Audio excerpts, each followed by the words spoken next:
I'm going to go ahead and call the meeting to order. And I was going to ask for the recording to start, but that's already started. So everybody in attendance, in person and via Zoom, just note that the meeting's being recorded to help us with record keeping. So welcome, everybody. This is the October 23rd meeting of the UWP Committee. My name is Mike Vanderhoff. I work for Illinois Department of Transportation.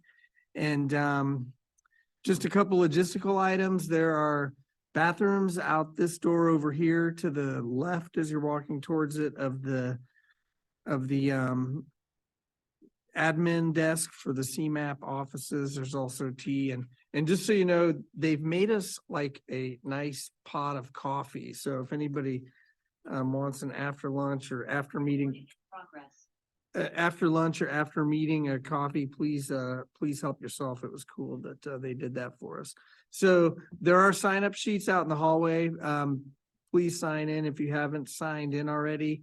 And then if you are not on the committee and you're a member of the public and want to make a comment, please go ahead and grab one of the comment sheets and fill it out, and then we'll get it to CMAP staff for the public comment portion of the meeting. This meeting is it's required in person for Open Meetings Act, but there is a Zoom component, so it's hybrid. And for those folks that are participating via Zoom, please keep yourself muted during the meeting unless you're queued to speak. And if you do want to try to ask a question or make a comment, please raise your hand. And that would also apply for members of the public for comments at the end of the meeting. So we can start with self-introductions and kind of take roll as that goes along. And we can start on my left with Mayor. Mike Einhorn, South County. And my name is Mike Vanderhoff, IDOT Bureau Chief of Planning. Todd Schmidt, Safety and Mobility Specialist, FHWA. Alex Ensign, CMAP. Christina Bader, CTA. Scott Hennings representing the counties. Heather Mullins with the Regional Transportation Authority. David Kralik with Metro. Dave Tomzik, Pace Bus. And so let me stop right there and ask, do we have a quorum?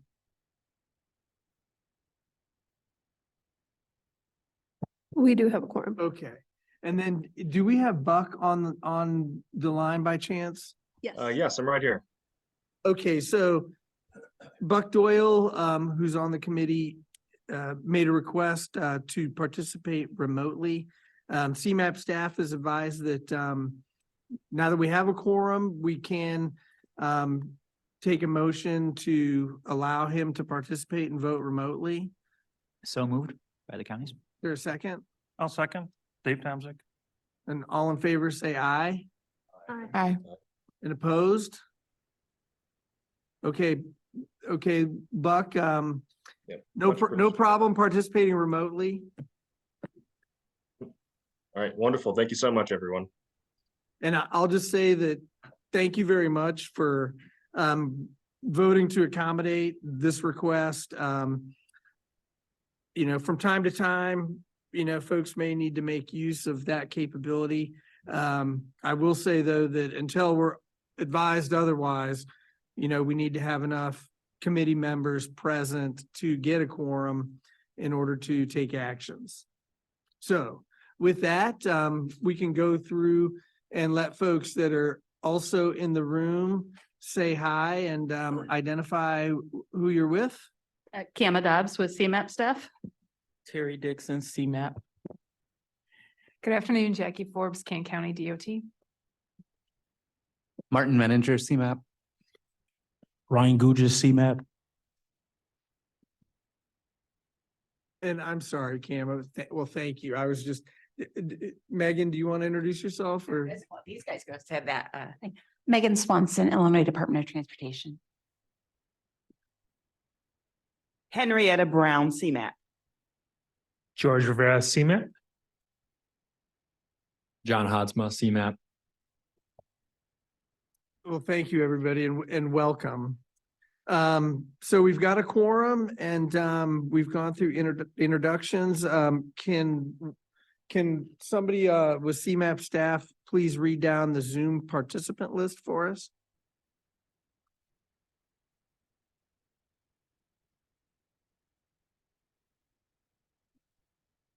Sure thing. Participants online, we have Ryan Elke, CMAP, Alex Ensign, who's in the room actually, Brandon Gaber, Brian Larson, Buck Doyle, Eric Chernota, Jason Wald, Carly Cazzato, and Mike Clemens. Okay, well, thank you. Well, moving on, we can move on to the next slide. The first item on the agenda is agenda changes and announcements. I don't believe I've heard anything from staff as far as changes. Does anybody else on the committee have any changes to the agenda or announcements? Hearing none, we'll move on to approval of the minutes. Everybody should have located the minutes in their meeting packet. Hopefully everybody's had a chance to take a look at them. Does anybody have any questions or comments on the minutes? And these would be from the September 13th meeting.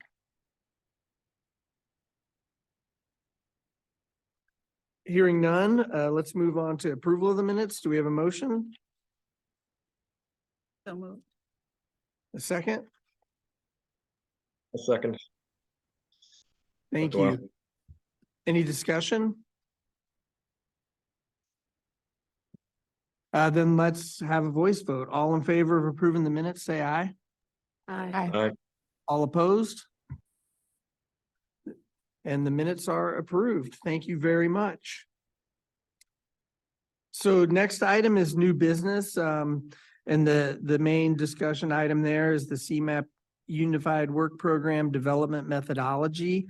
And so we're gonna turn it over to Cam Dobbs with CMAP to give us a little background information, then we can have a discussion. All right, thank you, Mike. Good afternoon, everybody. I'm just going to go ahead and dive right in here. As outlined in the memo in your packet, staff has made some updates to the competitive program and program management sections of the methodology that I'll review today. Go two more. All right. So really building on the ideas discussed at the last meeting, staff has a revised set of recommendations for the competitive program to discuss today. Go ahead next. The competitive program parameters that we discussed last meeting to program at least 1 million annually for planning studies and one-time purchases to support planning by our transit agencies, municipal and county partners are still the proposed parameters. Under the general provisions of the program, staff is proposing one change, and that's around the length of time to complete projects, which we will discuss in just a minute. The scoring criteria that we discussed in September also remain as proposed. Within these, some clarifying changes were made to the past performance and project administration criteria to address the concerns raised during the committee discussion. For the past performance criterion, the underlined text here was added to clarify that on-time completion will be evaluated based on the contract period of projects, including those approved extensions for those projects. So that's, direct response to the comments and discussion that we had last meeting. On the project administration section, again, clarifying language indicated with underlining here was also added to better describe staff's intent regarding what constitutes a complete RFP package. So really, again, targeting the scope and description of the project, submittal requirements for the RFP, what the evaluation process and criteria would be. So it doesn't have to be the complete package ready to hand off to your procurement officer, but it needs to be pretty darn close to complete. Next, on the program development, no changes are proposed for the program development process, which of course includes conducting a call for projects every 2 years to establish a 5-year program of projects as well as a contingency program. Next. So the revisions that are made to the general provisions and program management section of the methodology are what's coming up next. The highlights here for consultant activities remain as previously presented, except that within this section of the methodology, all of the language that was referring to one-year contracts has been removed, and that's in response to the changes that we're going to get to here in a second. The data purchases and sharing provisions also remain as previously proposed. Within the first part of the active management provisions, which is the status updates, the previously proposed due dates, which were 10 days after the end of the quarter, have been extended to 28 days after the quarter. Again, I think a couple folks indicated that 21 to 25 days was more reasonable within their agency. So let's just go ahead and take that out a full 4 weeks. Next section is the deadlines for the use of funds, and this is kind of where the most significant changes are in what was proposed back in September. So while the goal to expend our funding within the fiscal year that it's programmed still remains, staff is now proposing that we phase in this requirement over the course of our first multi-year program. So to ensure that we're still being aggressive about project completion, this phase-in proposal includes deadlines not only for final invoicing, but also for work to be completed, work to be started, and initial invoices to be submitted. So as shown here on the slide and in the methodology that was in the packet, projects that are programmed within the first 2 years, so fiscal years 2025 and 2026, would need to begin work within 9 months of the start of the fiscal year, submit their first invoice within 12 months, complete work within 21 months, and then have an additional 3 months to turn in the final invoices. So a total of 24 months for those first 2 years. This schedule would then gradually compress over time so that by the time we get to the 5th year of our multi-year program in fiscal year 29, we would meet our goal of requiring projects to be completed within the program fiscal year. Hopefully phasing in these requirements helps all of us to adjust to the multi-year programming concept and work towards kind of adjusting our internal procedures so that we can get comfortable with procuring before the fiscal year starts and getting projects completed within the year that they're funded. I'll go to the next slide. So with these changes proposed for the deadlines, extensions kind of go away. Certainly in extreme circumstances, we would still consider extensions. If there's another global pandemic and that slows us all down again, we'd have to make some adjustments, I'm sure. And then on the core programming side, I think that the staff activities from time to time roll a little bit into the next fiscal year. And so as long as IDOT will allow that to happen, that can be considered on a case-by-case basis. Next, the reprogramming provisions remain as previously proposed with a minor language change just to refer to the start dates in that chart above rather than starting within the first quarter of the program. So that's the highlights of changes proposed in response to the discussion last month. Before I talk next steps, I think that's the appropriate time for questions and discussion. Does anybody have any questions for Gamma or comments? Cam, on the review of your past projects, was that based on the sponsor regarding any type of project they had? It was particularly the planning project. Okay. And then if you're a new sponsor for the first time, would you get zero or? Get 4. Get 4? So that's what's written into the methodology is, I think it's a maximum of 632. And so having no history, you would get 4. Okay, thanks.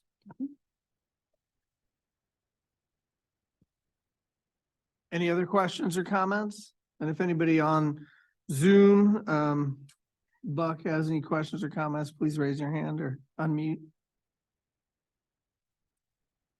Okay, so just a question about the deadline for the use of funds. I know you've said that the 1 year requirement has gone away, but it looks like we ultimately get there come FY 2028. So there's like a 3-month or 3-year phase in, but we ultimately land at 12 months. Is that correct? That is correct. Yeah, I think the discussion last meeting centered around, this was a little bit of a shock to go from 3-year contracts down to 1 year and, we heard that and I think that, phasing in gives everybody time to get used to multi-year programming. If it seems like we're gonna have trouble getting there, this committee meets all the time. We can adjust our methodology. We're not marrying ourselves to something for the next 5 years. We're marrying ourselves to trying something for the next 5 years.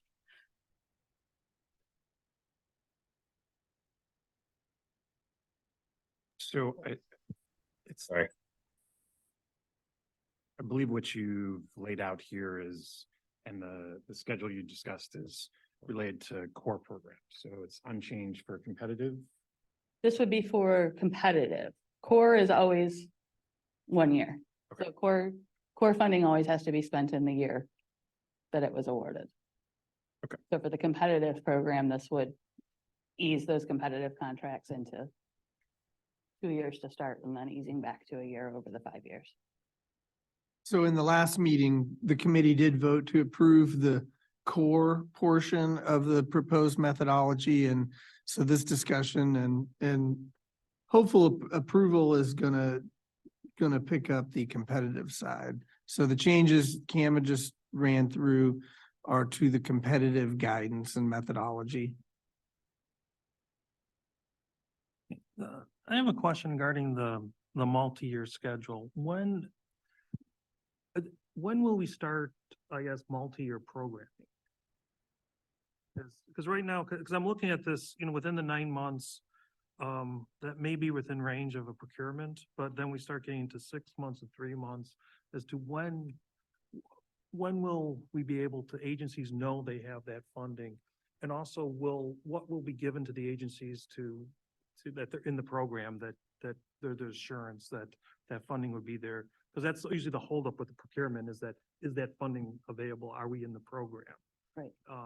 And it's difficult to proceed. I've mentioned that before without that. Yeah. So similar to our other funding programs, when we do the call for projects this fall, we will develop that 5-year program. So we're going to fully program fiscal years 25, 6, 7, 8, and 9 for MPO approval this March. So this March, we'll know what that program is for the next 5 years. And then 2 years from now, we'll add another 2 years. And again, just like those other programs, I'd anticipate sending out award letters saying you've been programmed for this amount. It becomes available on July 1 of this fiscal year. So starting this year, we could request projects in 28, Correct. for example. Correct. Okay. Thank you. Yeah, the intent is to fully program out the next 5 years. And does that apply to core also? That would you have to apply for core 5 years? Core will be single year. So remember, core isn't really going to be an application anymore. It's going to be submittal of your budget of core activities. So assuming that everybody's in agreement that those are core activities, we're going to schedule the core activities just as a budgeting exercise, not as a competitive. They won't be judged or scored. We're going to do those activities that are the requirements of the MPO. So that'd be more of an annual budget Correct. development. Okay. Correct. Thank you. Yep. So with respect to competitive, and this is going to come up later, assuming this gets approved, I think CMAP's ready to go straight to a call for projects, correct? So if you do 2 projects a year, you would need 10 applications conceivably at least to program for the full 5 years. So I guess based on that, and the full committee's not here, but you could get multiple applications from different entities that are eligible for this, and then hopefully you get 20 or 25, and then you're gonna go through, rank those, and then you're gonna come up with a multi-year program so that the ones that are in the first year, they need to get started on the procurement right away. They got a little bit of time, but then come 27, when that fiscal year starts, hopefully whoever the grantees are for that year are ready to have already started procurement by the time the fiscal year starts, or ready to start like immediately after their own organization procedures allow, correct? Yeah, absolutely. Okay. And I think, with multi-year programming, exactly what you said, if you're looking to, apply for 2 competitive projects every year for each of the 5 years, that could be 10 applications. Or it could be that you have a project that has distinct stages, and this part of the project is going to be in year 1, this part of the project is going to be in year 2, and this part of the project is going to be in year 3. So the application forms would allow that to be a single application, but with a distinct budget for each of those 3 years. And so each set of funding, I see the wheels spinning, Christina. So each set of funding, so kind of the sub scope of each year would be subject to the deadlines for that year that piece of it is programmed in, if that makes sense. For each of the years, will the estimated funding availability be shown or provided? So we're going to assume $1 million a year, right? And I think I'm not jumping ahead too much to say, we have an estimate for FY25 from IDOT right now. It won't be official for another probably 3-4 weeks, but that number is roughly 27.4 million federal. That's, significantly higher than what we had in fiscal year 24. So, that gives us quite a bit of room for core. I'm not sure we'll fill the whole core, so we may be able to program a little bit more than $1 million in competitive this year. And that's part of the multi-year process too, is as that mark adjusts, we'll program out $1 million a year in competitive for the first 5. But if we're seeing that the marks are changing, we would add, and we hope to get enough applications to build a pretty good contingency list as well, so that if the mark goes up year to year, we'll be able to slot projects in when the mark goes up. So we're promising $1 million a year. I expect that it'll be a little bit more than that every year. So if an agency had one project they really wanted, they can say first available year, that we're ready to go, but whenever the funding is available. Yeah. Is it, did we talk about, somewhere I thought last meeting, we talked about a limit of the type of project of how much the funding could be? So the range proposed is a minimum of 75,000 federal, not total cost, federal cost, up to a maximum of 750 for one project. So we don't want to do just one project a year. We want to make sure we're doing a couple.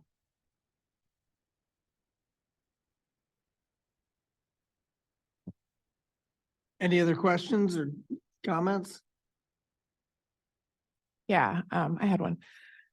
So several of the committee members submitted a comment to CMAP about the length of the contract agreements, and just wondering, so that clearly was not Well, I think you taken. asked for 24 months, and we're proposing starting with 24 months and phasing back down to 12. Okay, so that, I mean, that's your response, is that it's been, it will be just phased in. Yeah, I mean, we get a lot of pressure from our state and federal partners to spend the money in the year that it's allocated. And so this is our attempt to be true to that pressure that we're getting, while also being true to the concerns that we heard from our partners. And maybe I'm just newer to the committee, but the contract lengths had been, 3 years and up to 5 years with extensions for many years. So I guess the pressure had not existed before, or it had just been not addressed before. I think, and I'll ask Mike to jump in a little bit here too, but I think over time we've seen a large balance of metro planning funds build up to the point that the state of Illinois is raising some flags at the federal level. And we need to tighten that up across the whole state, not just here. So tightening up, the allocations are for a certain federal fiscal year. And we need to do our part to help the state meet those requirements. Yeah, so generally speaking, Cam is correct. Over the years, due to lack of full utilization of metropolitan planning funds, balances have built up. And we're trying to bring them back down. And one of the main things, one of the main ways we do that is, all the MPOs do the best you can spending your annual allocation. That's going to decrease the amount going into the pot. And then we've been strategically looking at ways to increase use of Metro PL funds. And there's a range of activities we've got underway there, ranging from some gradual increases to the annual budgets that each of the MPOs have. And then we've also got some agreement. We made some changes to our annual agreements not too long ago. And then we're doing some special projects around mostly in MPO areas, but we're doing some special projects with some of the metropolitan planning funds. But it's critical that as we're moving forward, that the MPOs are doing what they can to spend their annual fiscal year allotments. So yeah, that's part of all of this and part of what's behind sort of why CMAP's trying to get everybody to try to get projects, get ready to go, get them decent scopes, be ready for procurement, and as soon as funding's available, get underway and start billing. And then that allows us to obligate funds and kind of get them off the book, so to speak. I have a think also, question. if I could jump in, the goal is not to move from 24-month projects to 12-month projects necessarily. These can still be multi-year projects. Just we wanted to put this program in place so that you have to be a little bit more timely in the 12-month allotments of funds for those projects. You can have a multi-year project, but you want to be obligated to spend this amount within a 12-month period and this amount within a 12-month period. Just so that we can try to keep on a better schedule, but there still be multi-year projects. Could I propose that if that's the case, and based on what you said before, my confusion before was based on the fact that the project schedule section on page 11, page 18 of the packet is unchanged from what was done before. I recognize that there were additional elements added to this, but the project schedule section says projects should be able to be completed within one fiscal year, and doesn't really, goes on to have some explanation that potentially allows for phasing of that. But is there a way that we can get some of what you just said, Alex, and something that's a little more consistent with the phasing in language that's in the later part of the methodology into that portion? That paragraph doesn't seem to really reflect the current thinking of this. And that's why when in my initial read of this, when I saw that paragraph was unchanged, I wasn't seeing any modification on that part of staff. So I think some different language there could help to clarify than as opposed to what's written and unchanged from the previous version. But I think maybe I need to make the section headers bigger, because the language that's unchanged on page 11 is the core program. So the core program is still 1 year. Okay. And then later on in the document, the chart with the phase in, that's for the competitive program. So they're in two separate sections in the methodology. I think though that, Or did I miss another spot? Page 11 and page 18. There's Okay. 2 page numbers. Okay. Yeah.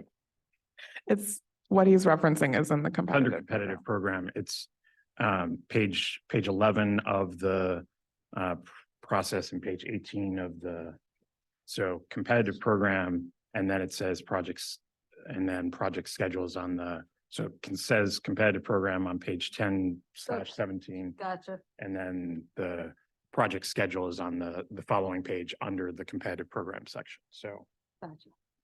Okay, so language on methodology, page 11, under project schedule. Yes, you're right, that needs to be. that's where that's where I was expecting to see some response to the proposal that was there, and not seeing it was.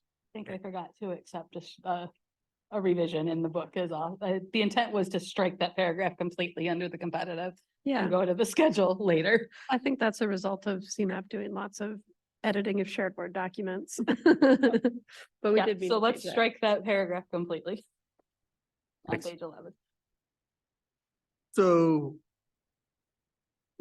Alex touched on the multi-year. Can you explain in a little bit of detail where that's at and what that's referring to? Because I remember seeing that in here before our last discussion, but we didn't really talk about it too much.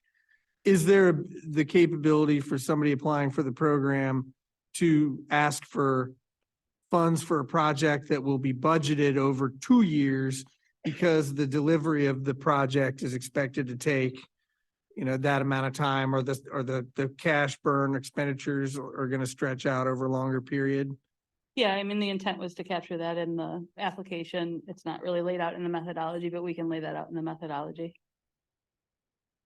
So with that, say it was a $400,000 project and, 1 year was 26 and 1 year was 27. Would the agency receive the 400,000 in 26 because that's based on the contract? Because that now we have to go sign a contract, say if it's contract service for 400,000, even though it's for 2 years. But if we're only getting 200 at a year, we can't really sign a contract for that value. I would defer to IDOT. If we had programmed 200,000 in year 1 and 200,000 in year 2, and the agency's intent is to spend it all to their same contract, would the department want to execute that as one contract or 2?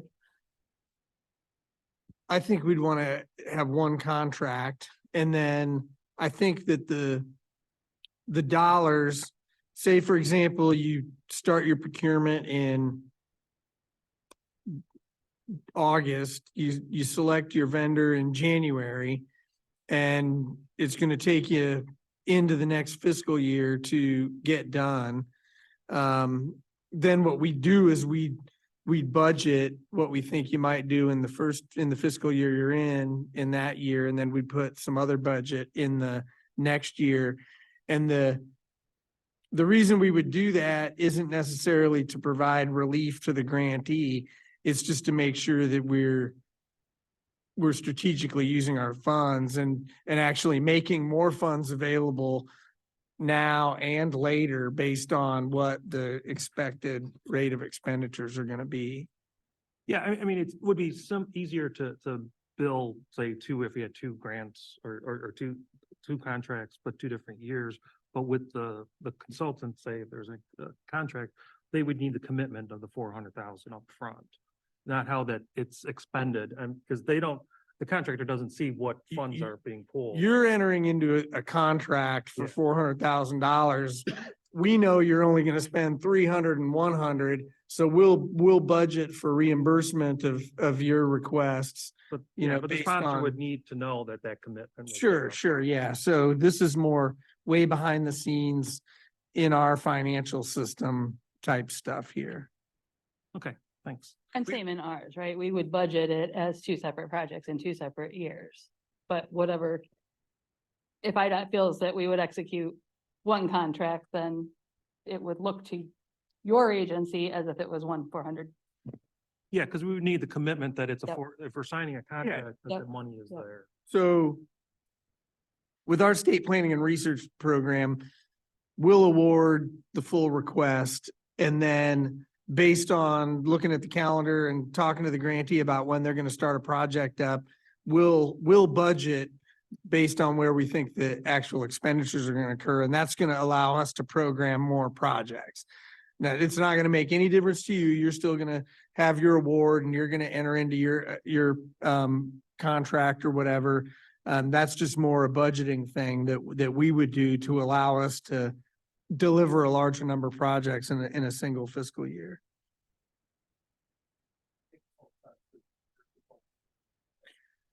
Yeah, and the way I read it is when you first start looking at this, you got to get it done in a year. You start thinking fiscal year or calendar year, but I think the language in here is built to deal with, a project that starts in the middle of the year and it's going to go into the next one, and it's more of a budgeting thing. Yep.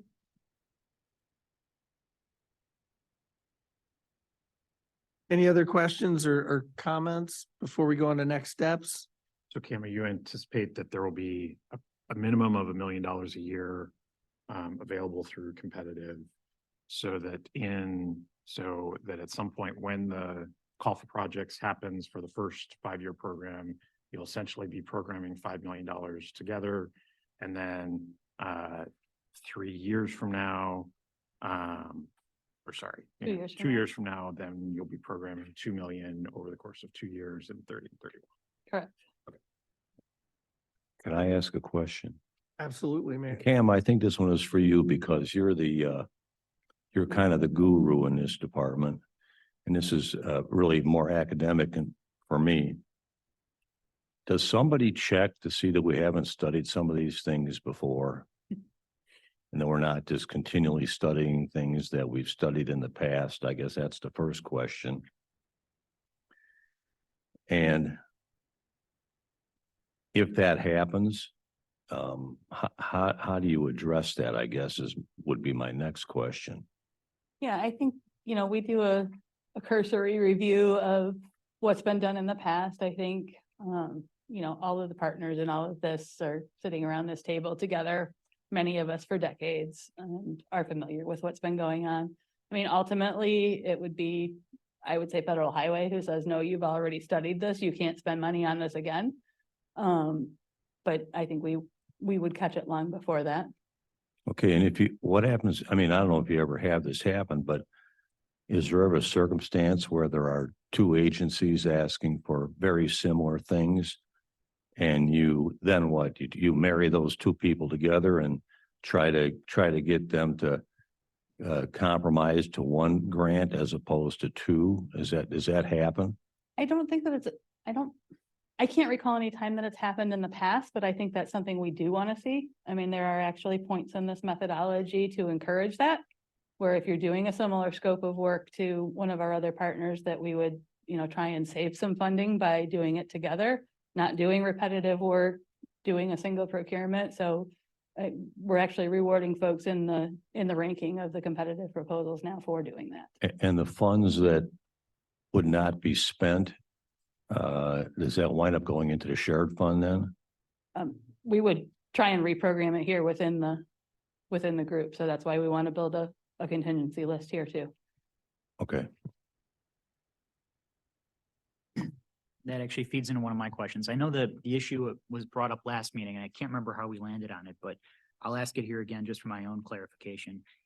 In eligible agencies, you say all agencies eligible for the core program plus individual local governments are eligible for the competitive. I know the issue was brought up last time. Why make it available to all local governments and why not just limit it to a council of mayors, for example? What was the reason why you kept all local governments eligible for this program? I think because it's frowned upon to limit those that would be eligible to use these funds from applying. I don't know that, there's nothing in the scoring methodology to discourage it, but I think that through CMAP's, technical assistance program, that's still the target for the small individual projects. I mean, most small individual projects, the things that we do with the technical assistance or that our TA does with the community planning, those are at a scale that's more local and wouldn't score well in the regional categories here.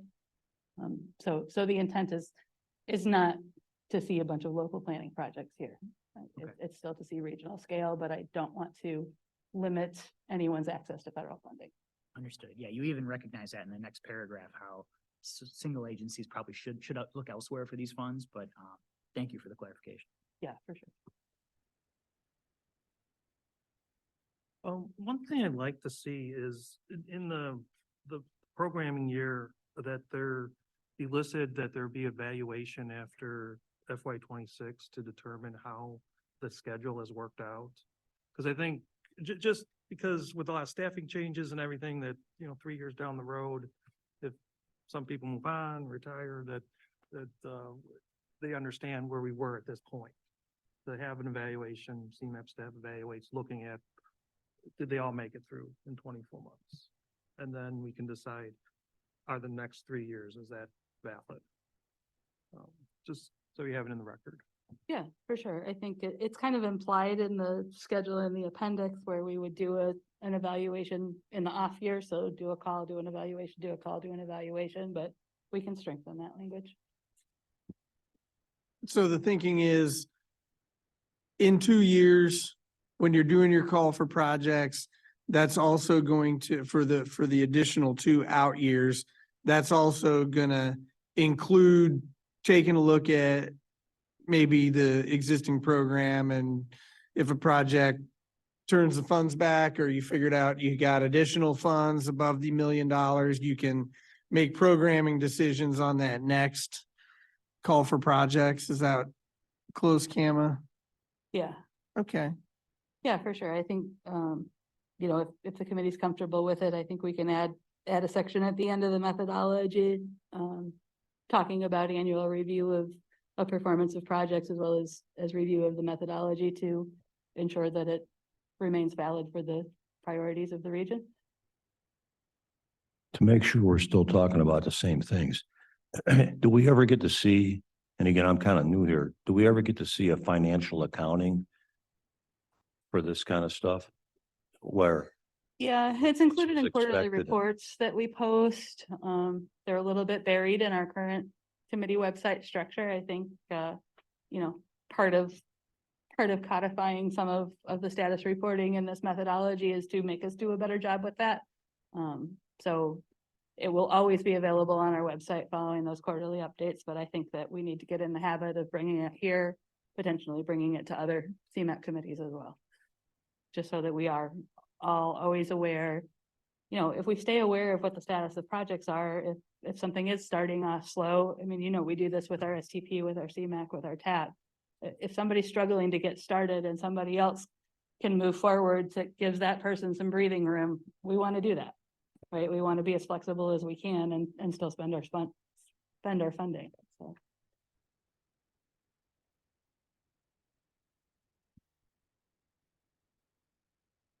Would you like to share next steps, Kama? I can do that. John will give me my prompts. One more. All right, so next steps really, which we've talked about quite a bit, is you know, soliciting for the core budgets and soliciting for the competitive projects. I think staff anticipates being able to release that hopefully the end of next week. We're still working on forms development. We need to get those through our accounting department, as well as the PMO, make sure that we're all on the same page with our forms, you know, and then looking to 3.5, 4 weeks out. So probably the week after Thanksgiving, have those applications be due so that we can bring an initial staff recommendation before this committee in December. Go out for public comment in December. And then bring it back through this committee, Transportation Committee in January and February, and take it to the MPO in March. So just to clarify, should the committee vote to approve the competitive program methodology today, within like 2 weeks, you're thinking you could open up the call for projects? Okay. Are there any other questions for Kama? Cameron, for the forms, but on the competitive, is it gonna be the like PDFs that you send in, or how is it gonna, what's the format? Probably a combination of Excel and Word. So if you have a multi-year project that you could easily, Yeah, it'll be set up for what's your proposed schedule, what's the Oh, funding that goes okay. with that schedule. and then everything will be sent in online? Okay, Oh, yeah. Okay. No paper. just check. No paper, and it, you know, Excel is ideal for staff because we can script it all into one file, but it's not always the easiest to deal with narrative, so there'll probably be a Word element too, And the solicitation for core budgets will happen at the same time. at the same time as the. Yeah, for in the future, I competitive think program. we'll spread those out. We'll do the core first and then the competitive, but you know, we've gotten a little bit behind with our discussion, which is perfectly fine. So I think we'll do them both at the same time this year.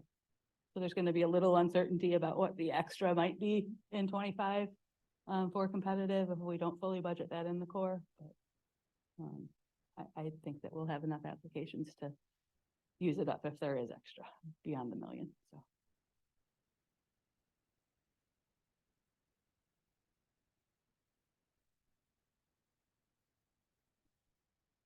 So thank you, Kama, and thanks committee members for questions and discussions.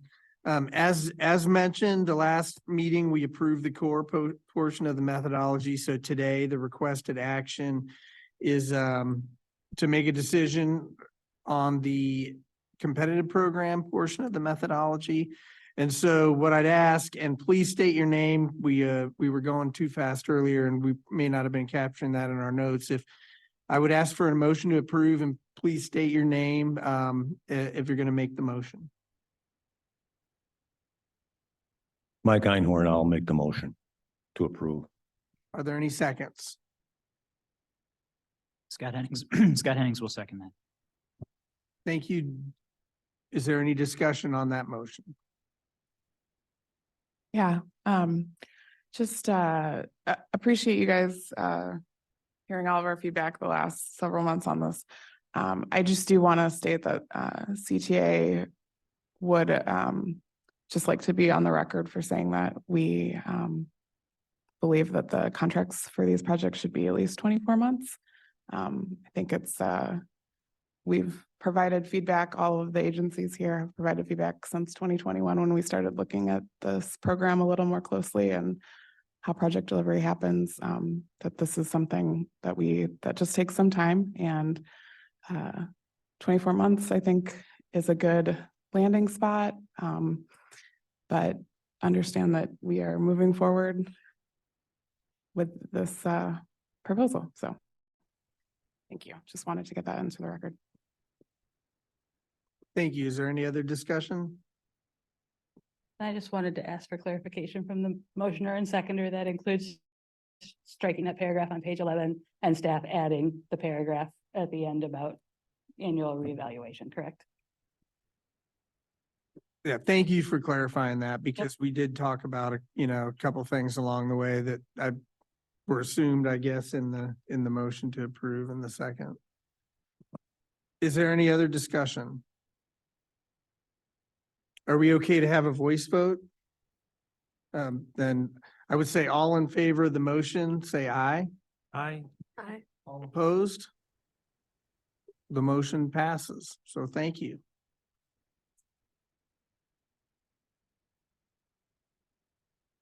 So we're going to move on to committee member updates. Do any members of the committee wish to provide an update on UWP related projects? And I think this might have been when we were kind of hoping we might hear from Metra regarding the downtown connection study, hear about the DuPage Trails project and CDOT Central Business District multimodal assessment. So if anybody's got anything they can share on those projects, this would be kind of a little status report.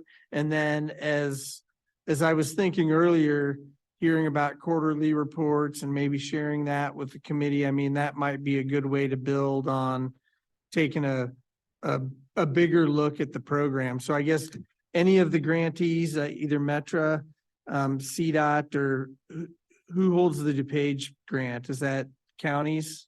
Yeah, it's the County of DuPage. Right. Okay.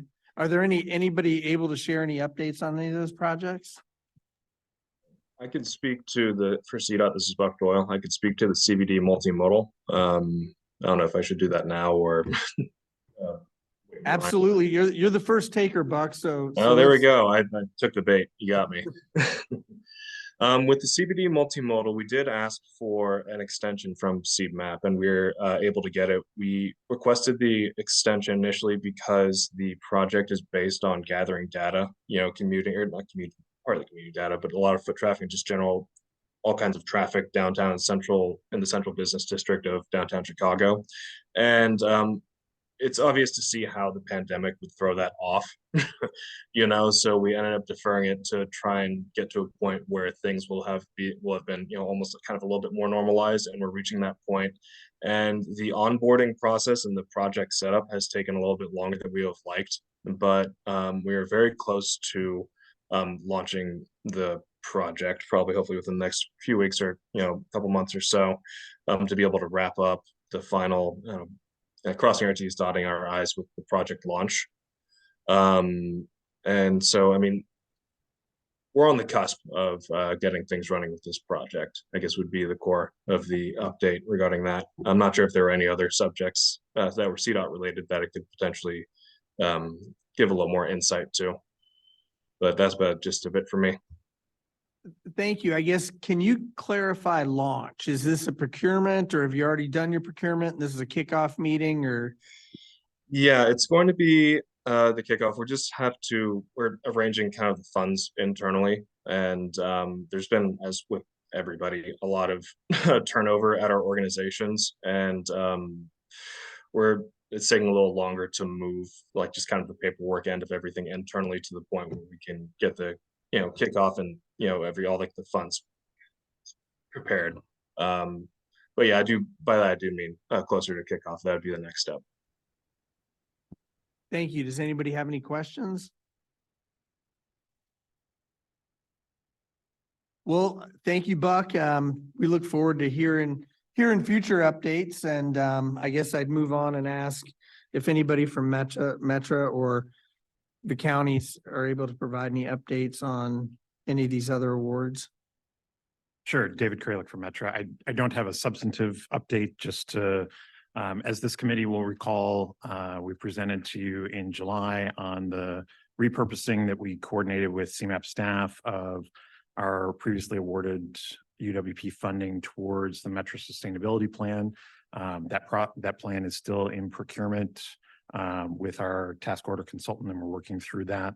The plan, or the project schedule that we had shared with the committee at that point in July was to initiate the project in Q1 of 2024, and we're still on track to do that. Excellent. Thank you. We do have a hand raised online, Sid Kenyon. Hey, everybody, can you hear me? I think I see some nodding heads. I just wanted to answer the chair's request for an update on the DuPage Trails plan. We are towards the end of the project. We're seeking to wrap that up this winter with hopefully an adoption at county board. We're in the public comment period for the DuPage Trails plan. So that will conclude November 17th. After that, we'll be going back to finalize the plan and adopt a county board. As far as how that relates to the UWP program, we've submitted what we are confident are the final invoices that we will get reimbursement for. So as far as wrapping that up within the UWP program, I think it's fair to say that would be wrapped up programmatically. Well, thank you very much, Sid. That's great news. How'd the study go? Great. We got a lot of feedback. So prior to the public comment period, we had a couple of rounds of public engagement in which we convened stakeholder groups that represented our partner agencies as well as members of the county and the public. We also had surveys from trail users, and we got responses from over 2,800 people. So as far as a planning project goes, in my experience, that is a massive success in terms of public engagement and feedback. And we have brought those inquiries and requests together into what we feel is a pretty good document going forward for how we're going to manage the Trails Network. So if you guys want to take a look at it, it's www.dupagetrailsplan.com. Draft plan is up there for review, and you all are certainly welcome to look at it and comment. No, that's excellent. Excellent news, excellent update, and thanks for the website. And 2,800 is great, so congratulations. And yeah, thank you. I was gonna say invoice early and often, but final is even better. So thank you very much. And yeah, this kind of informal update, how are things going and stuff like that is kind of my hope for this group, that as we're moving forward, we're hearing a little bit about the projects and what's going on and hearing about successes. And then to Mayor Einhorn's question earlier, at some point taking a look at some of the numbers behind the program, I think would be healthy for this group. And it might, depending on how they look, it might help people understand sort of some of the points of view behind some that are kind of advocating for strong program management and And there could be a point where, you know, maybe the pendulum flips the other way because we're doing so well. So I think that'd be very healthy for this group to see and talk about in the future. So is there any other updates from, or are there any other updates from any other committee members on anything? Mike? Yes, sir. Yeah, Dave Townsend from Pace. I do have a success story to tell that started in UWP. Starting next week, Pace is initiating full service on our Pulse dumpster line. It's our second line after Milwaukee, and 95th Street's in design and engineering, and Halsted is in design, and successful story that beginning in 2006, we had a UWP grant to study the concept of what bus rapid transit is in this region. So we actually had 3 different grants from UWP to develop what the concept is in the region, and then design what the first Pulse would look like. But we didn't even know it was called Pulse. We called it bus rapid transit at the time. So over the years, we actually then had a third grant. It was a continuation. We didn't know about putting them all together because we didn't have that figured out yet. But essentially, we developed the whole program through UWP. And then we went on to design Milwaukee. We applied for CMAQ funds for the construction and received those. And then for Dempster, same thing. We received CMAQ and operating and construction funds for that, and we're putting full service in starting next week. So it was a long project. We applied, the first one was fiscal year 2007 that we had the first study. So it's Milwaukee opened 2019, and you know, things took time with the pandemic for Dempster, but that kind of explains how UWP from a planning study went to full implementation. So just wanted to share that. And I have some brochures and some other tchotchkes here at the end of the table if anybody wants some. No, thank you very much for bringing that up. I think that's great. That's a great thing for us to report back on. In addition to sort of the how is your study going, when things start going to implementation and getting done, especially things that are, you know, transportation projects often take quite a long time. That's great for the group to hear, because I know that there's people in the room that are familiar with the project and that it's been going on for a little while. So congratulations. Thank you. Are there any other updates? Well, then we can move on to other business. Any of the members of the committee have any other business, excuse me, they'd like to bring before the committee?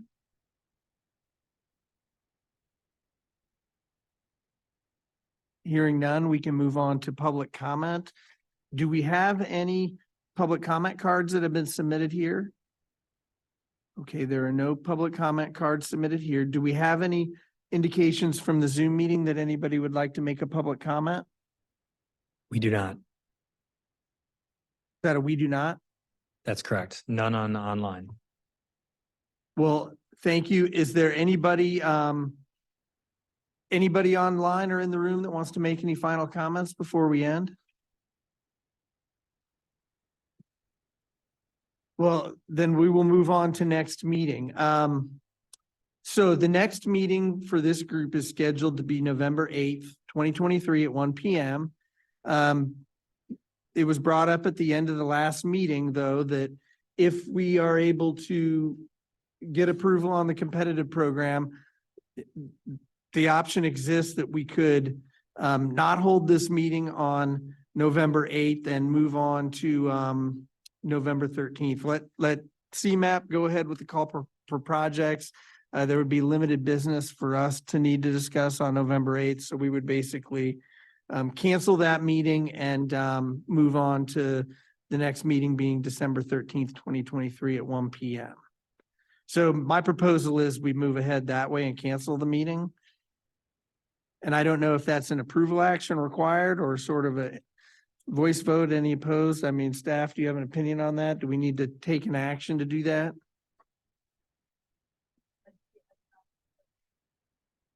Yeah. I would Okay, does say- anybody oppose canceling the November 8th meeting? Okay, so I think yes.